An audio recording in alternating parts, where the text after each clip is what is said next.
Welcome to the Ecom Breakthrough Podcast. Are you ready to unlock the full potential and growth in your business? You've already crossed 7 figures in sales, but the challenge is knowing how to take your business to the next level.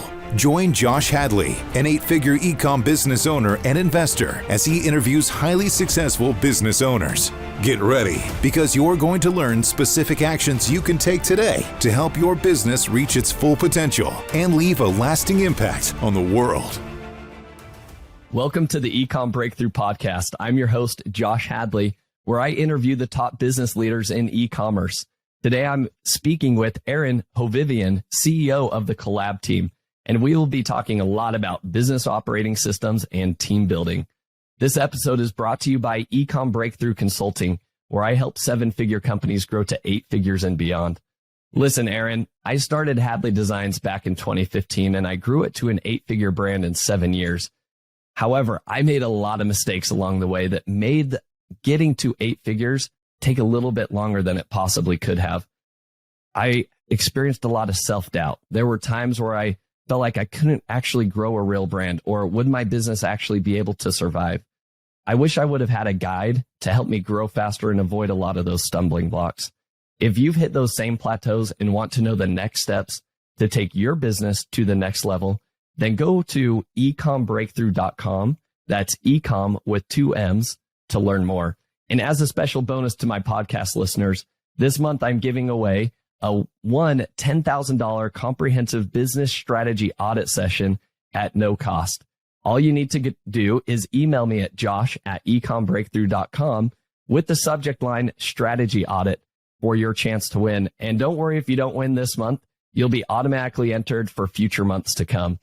Today, I'm super excited to introduce you to Aaron Hovivian, the CEO and project lead at the Collaborative Team Management, or AKA the Collab Team. Not many people can say that they have helped grow a budding solopreneur into a multifaceted 8-figure earning online education platform. Aaron Hovivian did exactly that with Pete Vargas in 2018, and again with Pedro Otto in 2020, and lots of other 7-figure businesses since 2014, when he started the Collab Team. From team analysis to EOS integrations to building out roles and responsibilities, KPIs, key tracking metrics, to running hybrid in-person and virtual events, Aaron has done it all of this and more for online businesses of all sizes. So welcome to the podcast, Aaron. Hey, Josh, thanks for having me, man. So good to be here. Aaron, you've got a lot of experience, as we can see, in operations. You've helped grow solopreneurs into multifaceted 8-figure brands and helping scale people beyond that. Aaron, let's back things up and tell me, how did you even get started in operations? Why is that your specialty? Yeah, so growing up, my dad was an entrepreneur. My dad was entrepreneurial, and I saw him going out there, starting his own business. For him, it was construction. For him, he had been working for some big guys doing construction in Southern California, for his whole career. And at the brave age of 40, he said, hey, I'm going to go out and do this on my own. And he was able to build this empire for himself, of 85 people doing, high-rise construction, ceilings in LA, in Orange County. And I think inspired by his journey, I think is what inspired me. But I noticed me all growing up, from my earliest jobs, I started working in skateboard, snowboard shops as a kid, but even there, and I did a lot of retail just starting out. A lot of kids do, but I noticed about me is that I'm always pulling apart systems. I'm always wondering, how could we tweak that? How could we make that better? Rolling into businesses that don't have training manuals and building training manuals, looking at their POS system to see how they're dealing with point of sale, wondering how the customer journey is going to be. And just compliment to you, Josh, even just the sequencing of your automations of sending the invite to this, just to be on this podcast, I was like, that guy gets it. Let's make the customer journey easy. Let's take out of the way the encumbrances or the stumbling blocks. And so I think that's been my journey all the way through. Right before I started the Collab Team, I was doing project management for a large credit union here in our area in Southern Oregon. And I was doing a lot with construction project management, but also project management within the organization and helping with new platforms coming online and managing teams. And I had my first entrepreneur knock on my door and say, hey, he had been a friend of mine for a lot of years. His name is Keith Yackey. He's got a great brand out there. He did real estate for a lot of years, and now he's leaning into something he calls the married game. But Keith Yackey knocked on my door and he said, hey, what would you think about leaving the credit union and coming out and doing this thing with me? I need somebody that just gets operations. They were doing a big bus tours, fix and flip education brand. And he was like, I've got all the knowledge. I've got all the education. I've laid out the whole program. I know it's going to work, but I'm super nervous about the details. What would you think about taking a step with me in this? And so that became my first client for the Collab team. And I left something super stable, kind of like my dad, this corporate gig that, they'd been around for 50 years. They'll be around for 50 more. They loved me being there. I loved them as people, but I just saw that desire in my heart of, I want more than that. I want to be entrepreneurial. I want to get out there and get out onto my own brand on my own 2 feet and take things to the next level. And so that's kind of what started me down the journey. I love that. I love that, from an early age, you were always kind of like pulling things apart, trying to figure out, all right, how do things work together? And already like systems and processes were already on your mind at an early age. And similarly to myself, I was the kid with the candy stand on the corner of the street growing up. And so I think it's fascinating for all of us. I love when everybody in the world really, when they step into their zone of genius, right? Like doing what they were born to do, like using their God-given talents and gifts. I love that. And it sounds like you're doing exactly that. Would you agree? Yeah, I definitely enjoy what we do. I mean, obviously, you and I were talking right before we started, right before you hit record, and we're like, man, the craziness of life, right? I think that's the thing that you never take into consideration is as you continue to grow, complexities and how do we minimize complexities and how do we beat back some of the noise and how do we streamline into, no, this is my highest level of genius. I really do love that about EOS. EOS is Entrepreneur's Operating System from the book Traction by Gino Wickman, which is just how you're running people. Like, how is your operations running? And there's a tool in there that he uses that's called Delegate and Elevate. And I love the whole exercise of how do I elevate people up to their highest level of brilliance? And how do we delegate down things that have become SOP-able, right? Standard operating procedure. How can I just, that doesn't require your brilliance anymore. You don't need to be doing that in the day-to-day anymore. That can be tasked down as long as you've lined it out. So I think for all of us trying to ascend up into what's our highest level of brilliance, I think it's so fulfilling, and I definitely enjoy what we do at the Collab team for sure. I love that. So Aaron, you've got a lot of experience introducing and integrating operating systems into entrepreneurial businesses, helping them really get established, helping them scale to the next level. I want to ask you this question. With our audience being, 7-figure sellers that want to grow to 8 figures and beyond, they see a bright future for their business, but maybe they've got to this point with just a very small team. Maybe it's them and a couple assistants, or maybe it's just them and one other person, or maybe it's just themselves. Why are operations so important if you do want to scale a business? I would say, first of all, I think you have to identify, like, what kind of person are you? You know what I mean? Like, let's just be honest. Most entrepreneurial people are visionaries, that they're not the ones that carry details well. You know what I mean? Like, they're the ones that are out there pushing the limits on the brand. They're the ones that are out there taking new levels. They're the ones making connections. They're the, like all these different things, knocking down business for the company. That's most typical visionaries that I work with. But when it comes to operations, they suck. They're like, please, dear God, somebody jump in and help me, because they realize that that's what they're good at, or they haven't come to that realization yet. And they're so dang frustrated with it because they're a screwdriver trying to hammer in nails, right? Like, yeah, you can get that job done, but that's not what the tool was designed for, right? So the nail's frustrated, the job is frustrating, the tool is frustrated.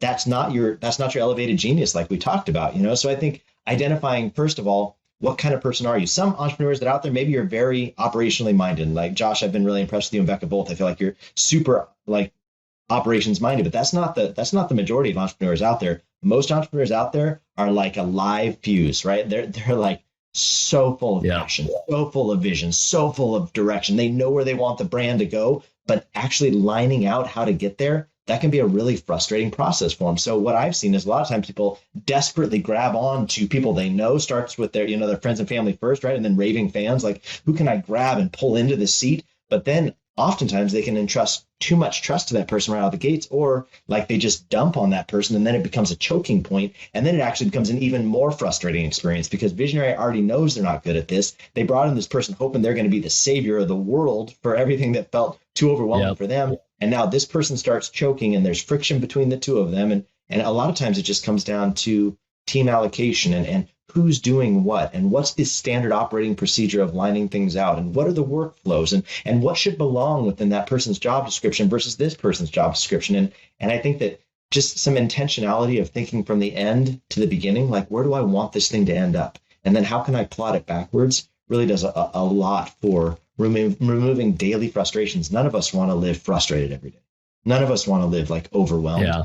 But a lot of us don't take in consideration. We get lost in the forest for the trees, for what can I take out of the mix that would remove that frustration on a systemic level. And I think operations can be a big answer to that. Yeah, I agree 100% with that. I'm a big believer that operations are like the lifeblood of a company. Now, sales are important, obviously, and having an entrepreneurial vision for where the business is going are definitely critical as well. But it's kind of like a three-legged stool, right? Where if you don't have sales, you obviously don't have a business. You don't have a vision of where you're going and what makes you unique and how you can continue to grow the business, then you're going to fail as a business. But also that other third leg is operations. If you have a lot of ideas, but then can't get them implemented or can't get them implemented properly, then you still don't have a business. You know, you mentioned, Becca and I have a decent, understanding of operations, and we have spent a lot of time on our operations. That was actually one of our biggest goals for 2022, was implementing an operating system into our business. And we used a lot of the frameworks that we learned from EOS. We learned about Scalable from Ryan Dice and Roland Frazier, and then also with Alex Sharfin. But what's interesting, though, is to your point, most entrepreneurs don't have the time or patience or love operations in the least bit. What's funny is my Kolbe assessment, right? Are you familiar with the Kolbe? I use Kolbe all the time. Assessment. Yeah. Yes. So with the Kolbe, I'm a high quick start, like I'm a 9 on the quick start, right?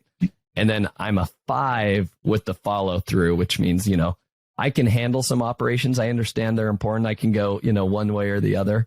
And then I'm really low on the data side. It's like, no, I don't want to get into the weeds with a bunch of Excel spreadsheets and whatnot. But I feel like it's more unique that way. There's not many entrepreneurs that have a high follow through if they're really high on quick start. No, I think that's so. Sorry. Yeah, go ahead. No, do we have some load time? Sorry if my internet sometimes gives me some internet issues. I will say I love Kolbe for how metric it makes it.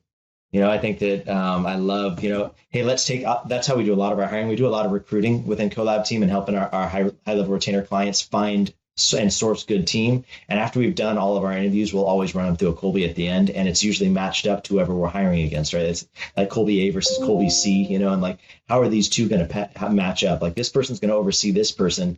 They better complement each other, because if they're both quick starts, we're going to have a problem. I mean, like, if neither of them are good at details, that's going to be an issue. Like, if none of them like to dig into the data, if none of them have good follow through, like that. And a lot of times I've noticed is visionaries pick people like them. They like people like them. They're like, I love that guy. That guy's the best. Let's hire him in. Not realizing, that guy's just like you. That's going to be a problem downstream. Like, we need to find something that's going to complement you. Anyway, I think Kolbe's great for the sake of just what you said. Let's make a real metric. Let's take the energy out of the room. Let's take the feelings out of the room. Like, just let's get it down to numbers. How do they answer the questions? And what their score come back to? And is it going to be a good fit? Because they could be a great person. Go and have beers with that guy every day. I couldn't care less. But if you bring him into your operations and he's the same problem that you are, all we did is just magnify the problem for more money. So like, let's make sure we're bringing in the right people. Yeah, for sure. I think that's good advice. So one of the mistakes that I made, and I recorded this in a previous podcast episode, it's the top 5 mistakes that I've made in my journey, is initially, before Becca and I spent a lot of time on our operations, we're going back to 2019 for our business.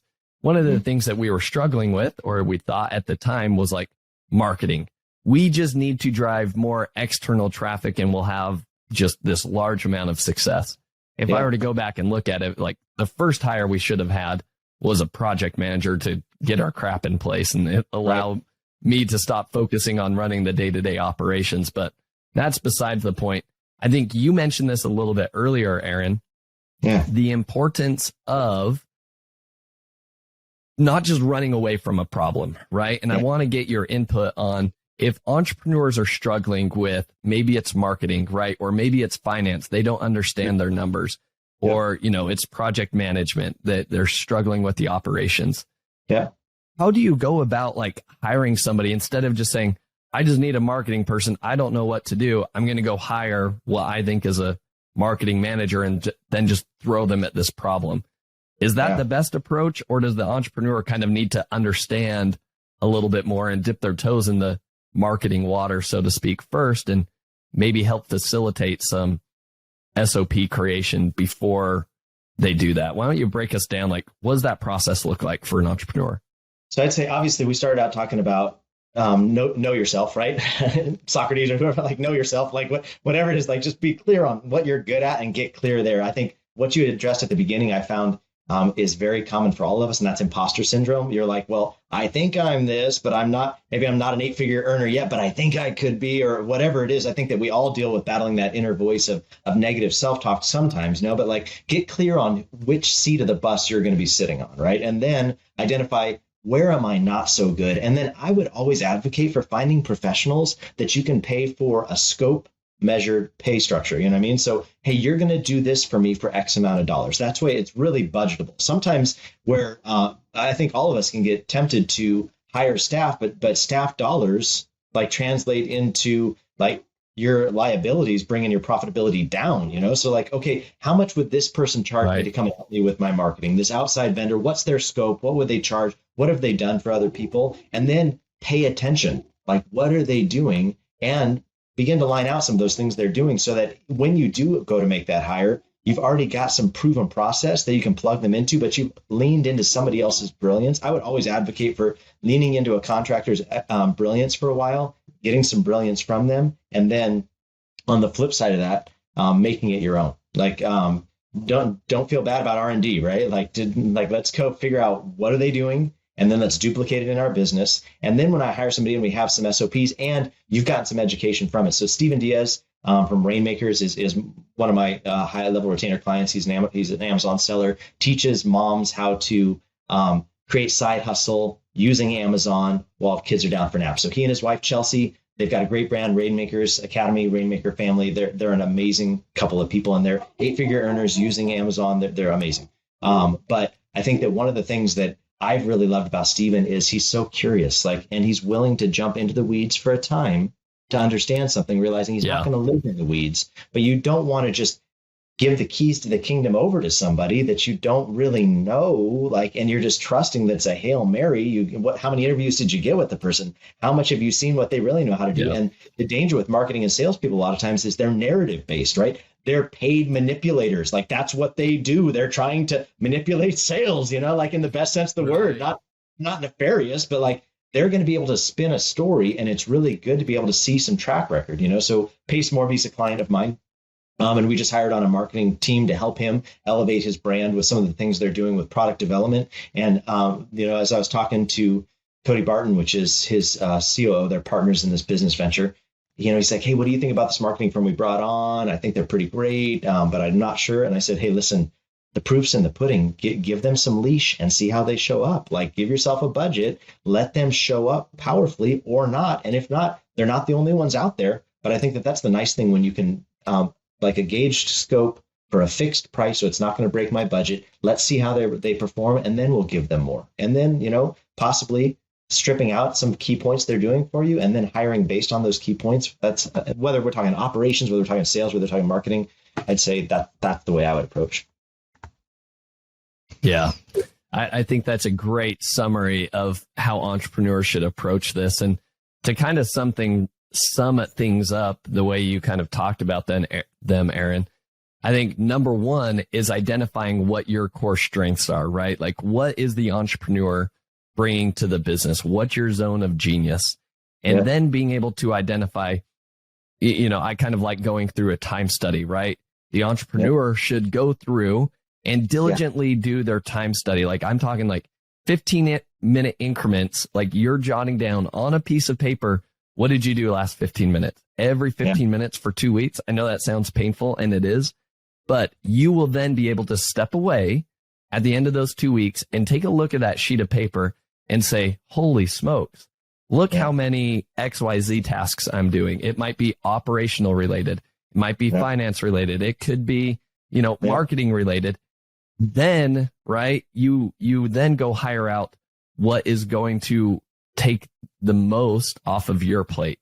That would then free you up to go, again, continue living in your zone of genius and continue to expand there. Would you agree with that?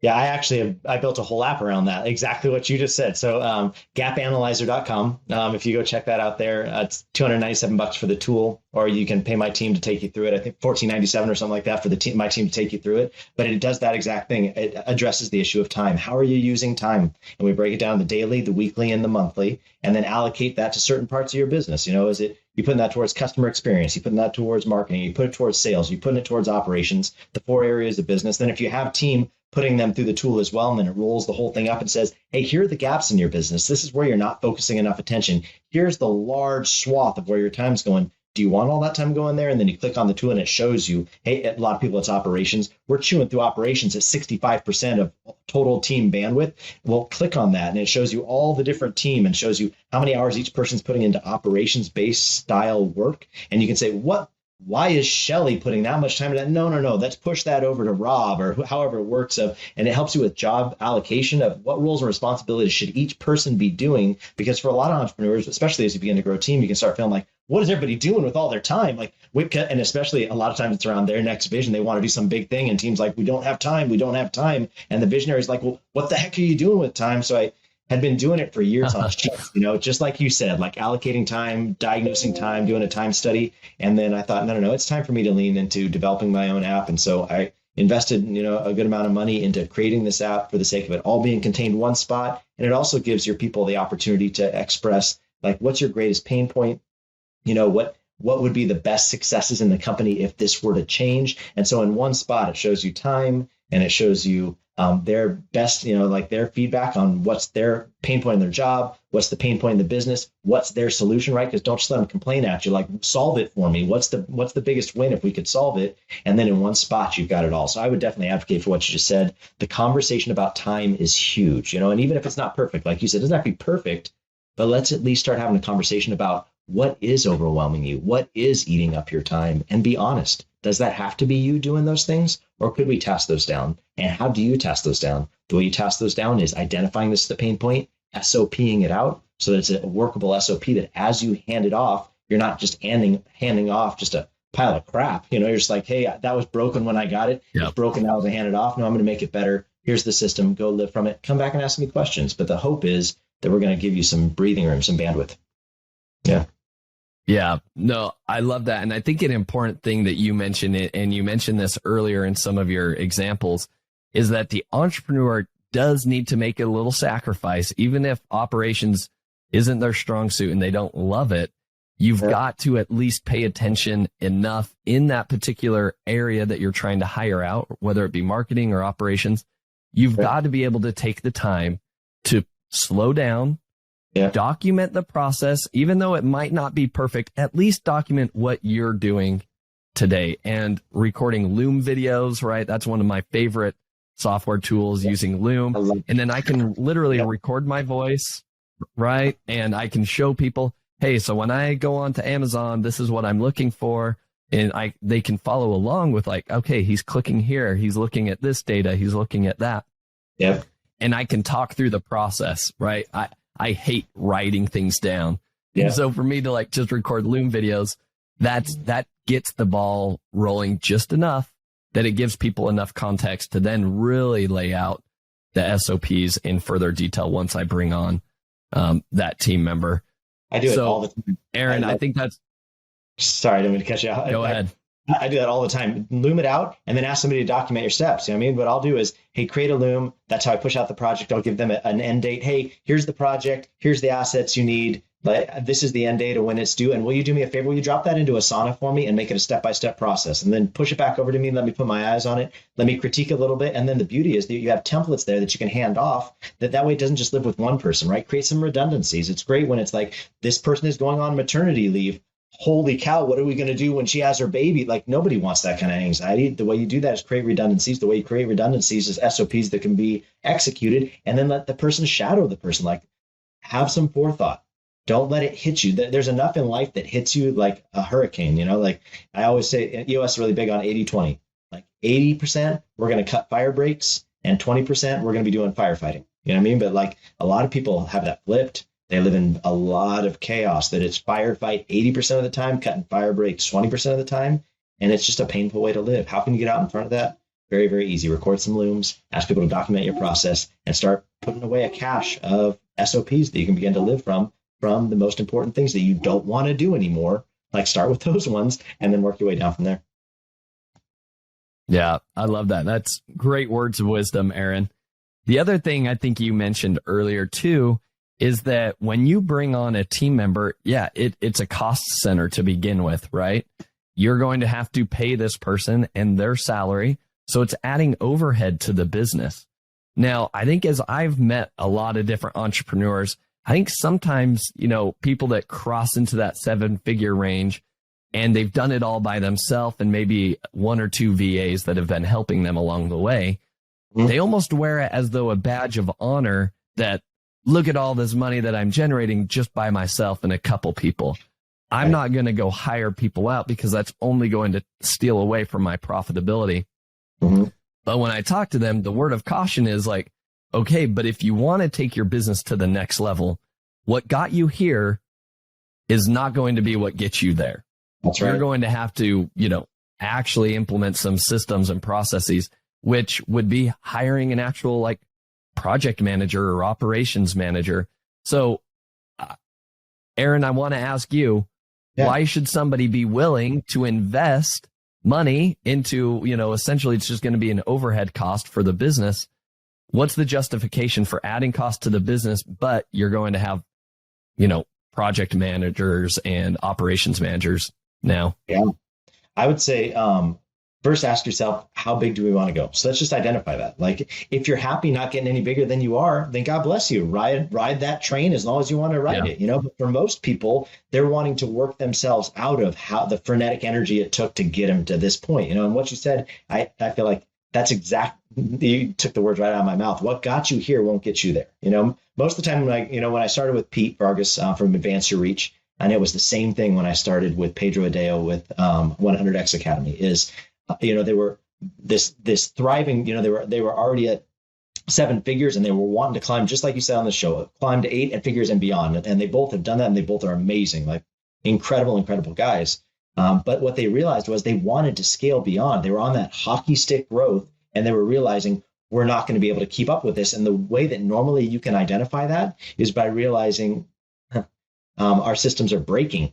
Our people don't have the experience. We're not able to keep carrying this load, let alone anything beyond that. Like, we're already feeling the stress cracks. And the worst thing you can do is keep pouring on the gas if you are recognizing your systems are broken or your people aren't going to be able to bear it. So I would always say, do you want to scale? If you do want to scale, ask yourselves, can my current team and systems now bear much more? And if so, how much more incremental can they bear? And maybe you push the envelope a little bit if you want to do that, but be careful, because you don't want to break your people. You don't want to break your systems. And then all the work you put into it all the way up to this point starts falling apart. And then who gets to get stuck back underneath it? You, because you're the one that, put it together and didn't want to bring on any more overhead. So I always hear that from visionaries is, operations isn't sexy. Operations cost so much money. So I just did this free masterclass. You can check it out if you want to check it out. It's called foundationsthatscale.com. Free masterclass. It's on our Facebook page and our YouTube channel if you want to check it out there as well. But what I addressed in that was I think that people need to rethink through the way that they talk about operations, because really we start with automations. Like let's look at your automations. How can we get the robots to lift for you, right? And I think obviously Amazon Business, you're already in that spot anyway, but how can we get automations to work for you? Customer journey. How can we really maximize sales through automations? But that's operations, right? That's not a sales function. That's an operations function that's maximizing sales, and then how can we manage your sales by customer experience? Most people think to themselves, well, I don't want to hire more customer experience people because that chews into my profitability. But no. What if they're actually helping your people ascend to a higher journey with you? What if they're able to take new steps into higher price points with you based upon just a little bit of customer journey. And then actually operations becomes managing your sales engine and getting people to take higher ascension. How is your team monitoring sales? Like, how are they, do you have good monitoring? Like, are you keeping a good eye on it? And then finally, the thing we round up, and I deal with all 4 of these areas in Foundations That Scale. The final one is finance and sales. Like, how profitable are you? Like, let's just be honest. You cannot gauge that by top line. Like, you have to be watching bottom line and being really honest with even lines of business. Some of your lines of business are probably more profitable than others. And you say, duh, Aaron, that's dumb. Everybody knows that. You would be surprised how many, the Collab team has been under the hoods of dozens of some of the top entrepreneurs in the space right now. You would be surprised how few people understand profitability by line item, like by line of business. There's sometimes where it's like a gut feeling from an entrepreneur of, I know this is my most profitable line item. Have you done the math though? Have we truly, honestly looked at the numbers? How much team time, how much tech time, how much energy are you putting into that? Is that still as profitable? Because just because it's a high ticket doesn't mean it's high profitability. And you need to analyze some of those things. So I think working yourself through a system like that, where you realize that operations isn't just a money suck. It's not just like I'm dumping money down the drain to tune into my profitability. No. You're setting foundations to scale. Like, make sure your foundation is solid, because skyscrapers come down when the foundation isn't built solid enough. So make sure before you start scaling that what you've got on the ground is going to support the build. Yeah. I love that. I love that you shared, a free masterclass that you've already taught there, foundationsofscale.com. Aaron, tell us more about what are these 4 foundations that scale that you're teaching? Yeah. So what I'll usually lead people into is, let's first bring you more money in, right? So I'll always start with marketing automations and integrations. How can we get the robots to lift for you? So lean heavy into how can we bring in more sales through your marketing automations and integrations? So we spend a whole day on that. Day 1 for Foundations That Scale Masterclass addresses that. But then once you've caused your sales to really spike, the next thing you need to really look at is your customer experience. So that's what we deal on day 2 is customer experience and how you're nurturing those sales, right? Because if you catch the fish and you bring them in the boat and then they just get out the net because there's a hole in the net, like, you've lost this opportunity to really keep sales through, disputes or through refund requests. And so let's lean into customer experience journey, the team that you're assigning, the tools that you're using for ticketing systems, how you're handling the customer experience journey, macros that everybody's getting the same answers over and over again, simple stuff. And then we move to team org chart and how you're using team and workflows and who is fitting with who where and whose job does this belong to. And that way you're not over collateralizing the same team, right? Wait a minute, why are you guys both working on that? Like, let's try and cut down the confusion by working through the org chart, working through the job descriptions, working through the workflows, and making sure everybody's in their lane and operating to their KPIs. And then we move finally to sales and finance, where we're really looking at profitability of not just the whole company. Most people have some idea of their profitability if they've got QuickBooks working for them or some financial software. But what they don't always analyze is line of business profitability. And I think sometimes there can be misassumptions that just because it's a high ticket, we're making so much money. I can't believe how many we sold. Yeah, but how much did it cost us to fulfill on that? And then is it as profitable as you think it is? And so really diving into the finance and pulling apart profitability by line of business, and then also working into sales. Like, how are we handling sales? Like, how are we, for us, a lot of times it's leading people into that next step of, are we going to implement setters and closers? Like, what can we do within this brand to elevate? By a lot of times it's education and teaching people what we know. And how do we teach people what we know? Well, that's a higher ticket, and that's probably not something you're going to be able to just get people to click on. So how can we get them on with a setter and with a closer, and then bring them into our ecosystem? So those are the 4 different areas, the 4 days of Foundations That Scale: automations, customer experience, org chart and team, and then finance and sales. I love that. And we could spend hours upon hours on each of those. That's why you already recorded that separate masterclass. So invite everybody to go check that out. Aaron, why don't you give us a quick case study as you've been working with Pete, Pedro, some of these big guys that you've been able to take to 8 figures and beyond? Yeah, so I would say all of these guys started as like this budding solopreneur with just a couple of raving fans on their team, but not necessarily the expertise to how do we get to that next level. So that's usually when people knock on our door. And usually it's all through, I would say 99% of our work is referral-based work, where this guy has a friend friend sees how successful this guy is, and he's like, hey, what's the secret of your success? And he's like, have you ever met Aaron? Let me introduce you to Aaron and the Collab team. And then we're able to take them to the next level. And then really we just diagnostically work through that system. I start them on the gap analyzer, take an inventory of what's on the field. What are your players doing? What are the platforms you're using? And then I poke some holes in that. And I'm like, hey, so have you had these problems with those platforms? Yeah, so many problems like that. And it's like I'm reading their mail. But once you're under the hood of all these entrepreneurs, you start seeing very similar knee-jerk reactions that they've all engaged in at the front. Like you said, that what got them here isn't going to get them there. And so we can make very educated suggestions based upon true case studies of, hey, we were able to help Pete with this, we helped Pedro with this, and then on, Keith Yackey with this, and John Acuff with this, and all these different guys that have been clients through the years that are still clients to this day, elevate their brand by just working through how are they dealing with time, tech, and team. Like, how are they dealing with these different wheels of the business, and then making suggestions. And then what the Collab team is, we're not just a consultant, but we actually get in and help with the lift. So our high level retainers, it's, hey, let us help diagnose your business. And then I've got a team of 13. Let me put some people into your team within this retainer that you've paid for, and let us hold the space. Once we've identified the gaps, let us hold the space, SOP out the processes, and then let us go and find key players on your team, right? Because it's always going to be cheaper to have an employee over time once you have the process lined out. Let us go help you recruit people in, bring them in, onboard those folks, and then exit and be the resident expert that we can help them, ascend to. So I always tell entrepreneurs, and it was true with Pete and Pedro both, they both started with small teams. They both started, I think Pete was at 1 or 2 people on his team, Pedro was at 2 or 3, and just didn't have the expertise to take it to that next level. And I know for Pedro especially, we rolled in and the guy was growing so fast, and I had to throw 8 people on my team into the mix just to keep the thing rolling. But the beauty is now Pedro's at like 30 people on his team. He's literally 10x'd his number based upon growth. And I was at his Christmas party this past year with all of his employees, and he had brought me out, and it was in Lake Tahoe, and it was super kind just to be there with him. And he stood me up in front of all the people, and he just said, hey, I just want to acknowledge here in front of everybody that I recognize we couldn't have done what we've done if you and the Collab team hadn't showed up the way you did. With your suggestions on tech, with your suggestions on team, with holding space, with helping us grow and flex into these new spaces that were so overwhelming for my team. And, now I'm in this room of 20 or 30 people that are all his employees, and it was just such a gratifying feeling of, we contributed to this. Like Pedro Adeo is incredible. 100X Academy, they're doing a live event in Southern California this week. Collab team is supporting the live event. I've got 4 or 5 players helping support the live event.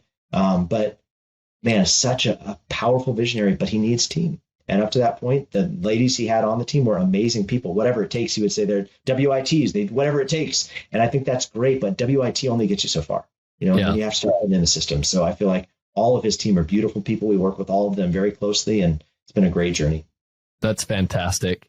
Aaron, that's a great case study. Now, as we wrap things up here today, I love to leave the audience with 3 actionable takeaways from each episode. So here are the 3 takeaways that I noted, Aaron. Let me know if I'm missing something.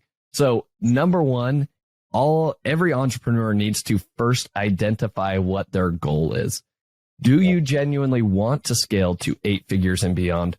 Or are you content with the success that you've experienced thus far and the team that you've built thus far, and you're content where you're at? So if you first identify your goal, then you can spend the time. If you're like, hey, I do want to grow.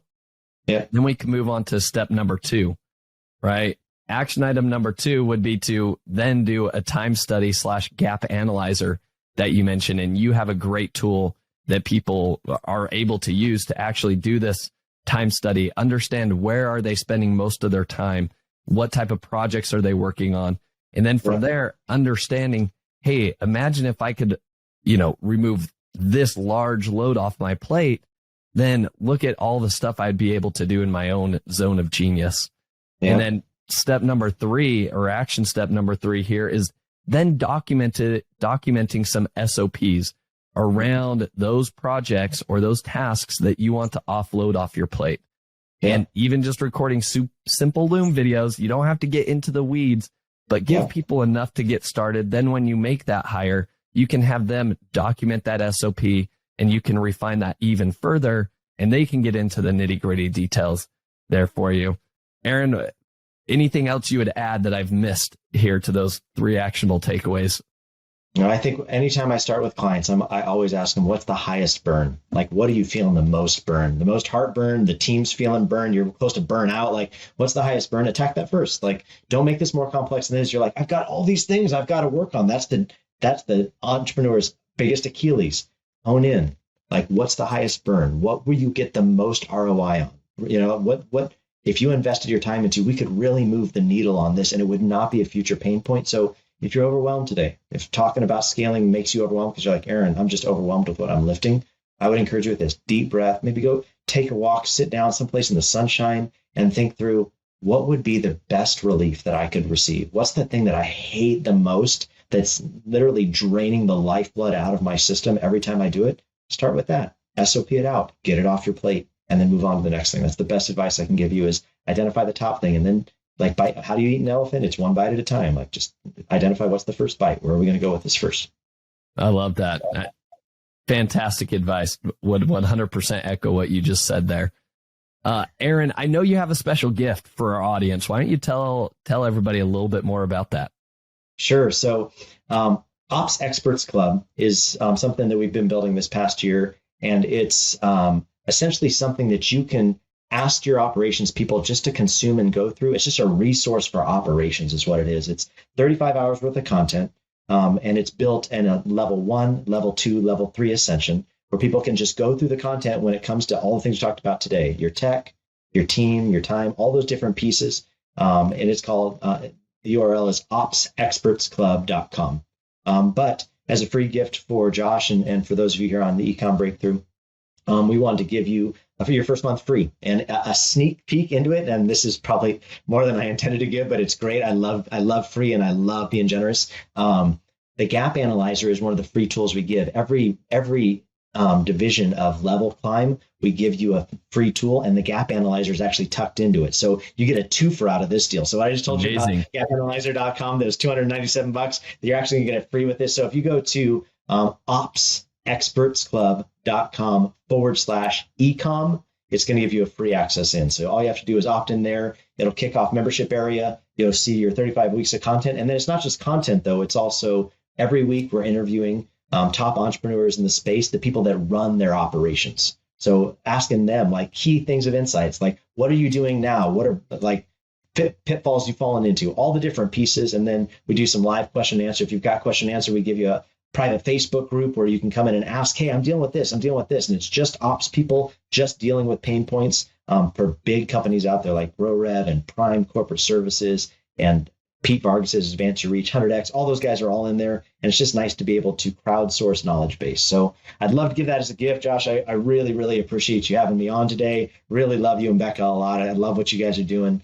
And so I'd love to give that. So opsexpertsclub.com/Ecomm gets you a month for free. And you can just take advantage of the Gap Analyzer. It's in there on month 1. So awesome. Aaron, you've been very generous. You've dropped some knowledge bombs with all of us. I hope many of the entrepreneurs have had some good mindset shifts as well as to why, operations are so important, and seeing it as though, hey, look how much, I could take off my plate.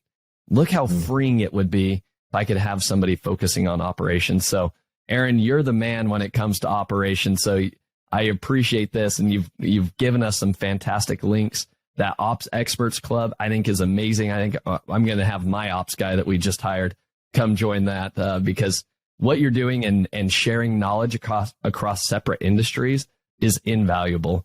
And having an ops team be able to go in and learn those strategies, then come back and implement them in our business would be invaluable. So thank you so much for your time, Aaron. I appreciate you coming on. Yeah, man. Thanks so much, Josh. I hope you have a great rest of the day. And I hope, man, just blessing on all you guys in Ecom Breakthrough, man. Take Josh's advice. This is a guy that's a quality dude, good-hearted guy that's experienced the success himself, and he's giving you the insight to the kingdom. So, man, thanks, Josh. Hope you have a great rest of your day. Thanks, Aaron. Thank you for listening. Visit ecombreakthrough.com for more information. If you've enjoyed today's episode, the best way you can show your appreciation is by clicking the subscribe button and quickly leaving a review. See you again next time.